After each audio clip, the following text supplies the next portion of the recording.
Hello everyone. This is Spoiler Lab and today we will talk about the 2017 movie called Revolt. In Africa, there is an attack by a high-tech civilization.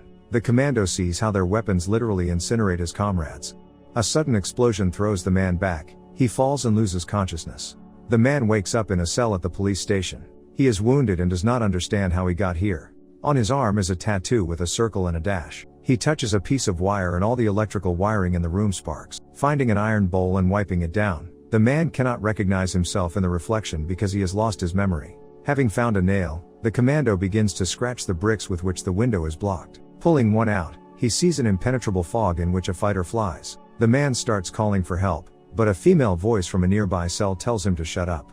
The woman's name is Nadia and she tells the guy not to make a fuss or they'll be discovered. He asks the girl a lot of questions, but only realizes that he is completely confused. The commando can't even remember his own name.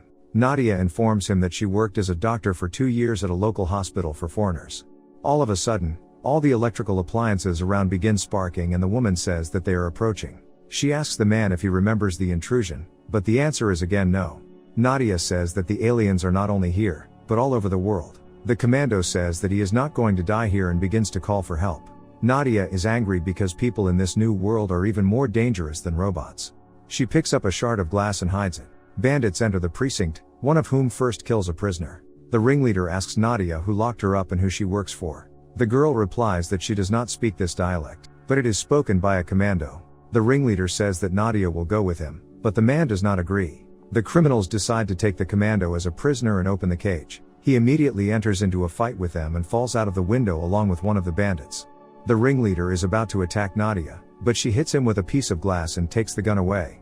On the street, the bandit tries to hit the man with a shocker, but he catches him with his hand and the attacker himself receives a current discharge. He does not have time to understand what happened, as an alien robot approaches him and the commando has to flee. The robot should attack, but for some reason it leaves the last moment. Meanwhile, Nadia kills the leader of the bandits. The commando arrives. The woman sees a piece of a tag with the letters BO on his t-shirt and says that she will now call him that. The couple acquires weapons and leaves the site. Nadia informs Bo that there is an American base dozens of kilometers away. Through binoculars, the man sees a car that may be on the move, and offers to go there in it. The woman is skeptical about the idea, because at the base, most likely, everyone has been dead for a long time. Bo says that he does not intend to give up and believes that his colleagues remain there. The man prepares the car for the trip while Nadia watches. Bo makes fun of the fact that he can change wheels but doesn't know his own name. He finds a walkie-talkie, and the woman manages to find some food and water. Peering from the mirror, Bo suddenly remembers the attack of the aliens. The couple travels through the African wastelands. The man notes that Nadia handles weapons well, for a doctor. She says that she was a military doctor and sometimes she had to shoot. Suddenly, the car is shot at and they have to move into a ditch. Nadia says it's the Kenyan army, but she knows enough of their dialect to negotiate. The woman tries to say that they are going to the territory of the American troops, so they should let them through. But the leader informs them that there are no American military men here. Another military man asks Bo to raise his hand and notices a tattoo on it. Bo takes the machine gun from him and starts shooting. After killing everyone except the leader and his subordinate, the commando is trying to find out what this symbol means and what does the satellite dish have to do with it. The ringleader informs them that such a sign is visible on the satellite dish of a carefully guarded radar station located in the mountains near the border. Bo asks why they attack them. To this the ringleader replies that many are sure that the Americans called the aliens through satellites. The military woman tries to attack the man, but he stops her. Bo immediately receives a new batch of memories about a colleague asking to finish him off. The man takes the car from the military and they drive on. After washing his hand, Bo sees an arrow carved into it, pointing to the tattoo. Nadia concludes that the man used to be in the special forces, since he speaks several languages and has combat skills. She believes that it is dangerous to go to the radar station, but the commando intends to get there. Because of the minefields, the couple have to turn through the ruined city. They are noticed by an alien who rushes in pursuit of the car. Soon the power goes out in the car and Nadia and Bo have to continue on foot. In the evening, Bo tries unsuccessfully to contact someone on the walkie-talkie. Not getting the desired result, he tries to order a pizza, which makes Nadia laugh. But soon the woman remembers that her whole family was in Paris, and since the most severe attacks fell on world capitals, she no longer had relatives. Bo wonders if he had any relatives. Their conversation is interrupted by flying fighters, from which the man concludes that humanity has not yet lost. With each day of their journey, the couple is getting closer and closer to the base on the border. On the river bank, they meet an injured photographer named Stander. He believes that he will die soon and even refuses Nadia's medical assistance. The photographer says that with the advent of the first alien ships, he swore that he would shoot what was happening until the battery ran out. He shows them a chronicle of the invasion, which began with the capture of power grids, which is why the world around them immediately began to crumble. He is especially proud of the picture in which a child throws a stone at an android as a demonstration of the invincible human spirit. Stander believes the photo could inspire an uprising. An explosion is heard in the distance and it's time to hide. They take the photographer with them. He notices Bo's tattoo and says that he was recently near the radar station where they are heading. According to Stander, his camera can help them find their way to the plate. All he asks in return is to finish him off so that he does not have to suffer for days from his wound. Bo refuses to do so. They hear a robot approaching and the commando tells everyone to be quiet. Stander starts making noise and says that Bo will have to shut him up himself. This situation again evokes memories of a dying colleague. With self-disgust, the last will of the photographer is fulfilled by Nadia, who chocks him. The alien has already left, so without saying a word to each other, they move on. From the photographs, the couple really manages to establish a suitable route.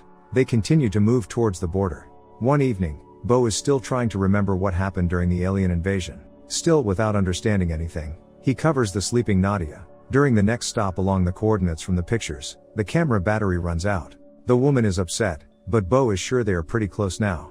In the shed, the man finds a car in which they continue their journey.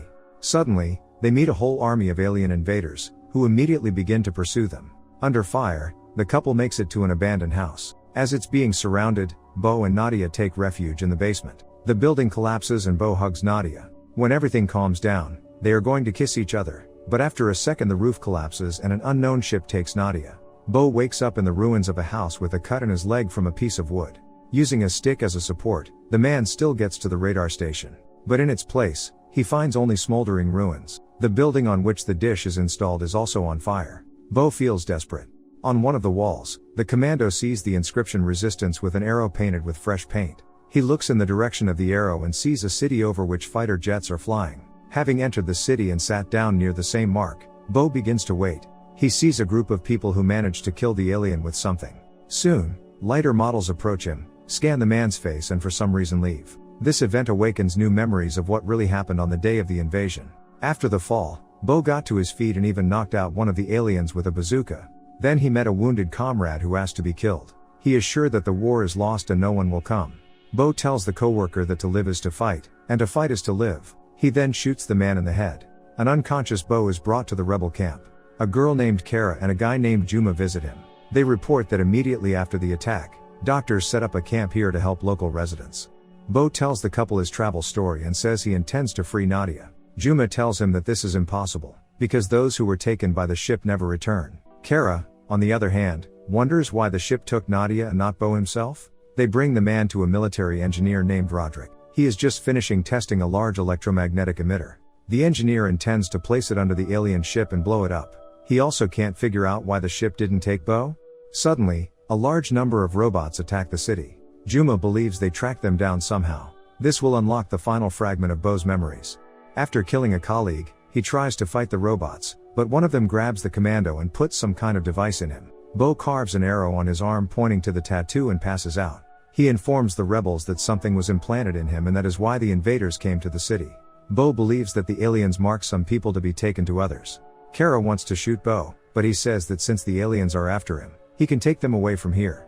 The angry girl tells him that it's too late. Bo says that he is the only one who can place an EMP under the invaders' ship. Joining forces, they begin to develop a plan. The commando will have to carry the emitter through the system of tunnels under the city in order to quietly get close to the ship. At the medical center, Bo sees Nadia, but it turns out that he just imagined. The man with several rebels pass through the tunnels and enter the city.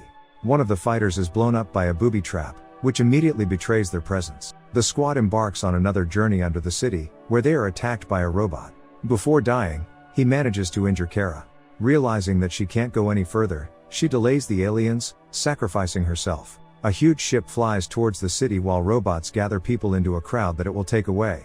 Bo and Roderick prepare to approach the ship.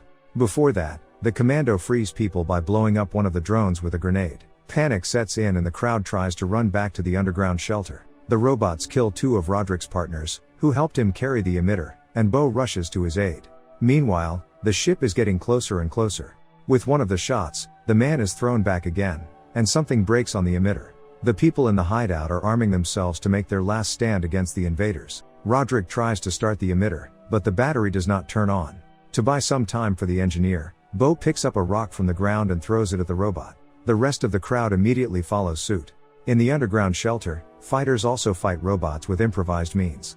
The ship is getting closer. Suddenly, Bo remembers all the times he interacted with electricity and finds a solution. He grabs the defeated robot with one hand, and the emitter with the other, becoming a conductor. The device works and all the robots around die. The ship also crashes and explodes. Once again remembering Nadia, Bo comes to his senses. Memories are starting to come back to him. But to Roderick's question about what his name is after all, the man replies that now he will be Bo. That's all. Thank you all for watching. What movie would you like to see next? Write us in the comments. See you again in the next video.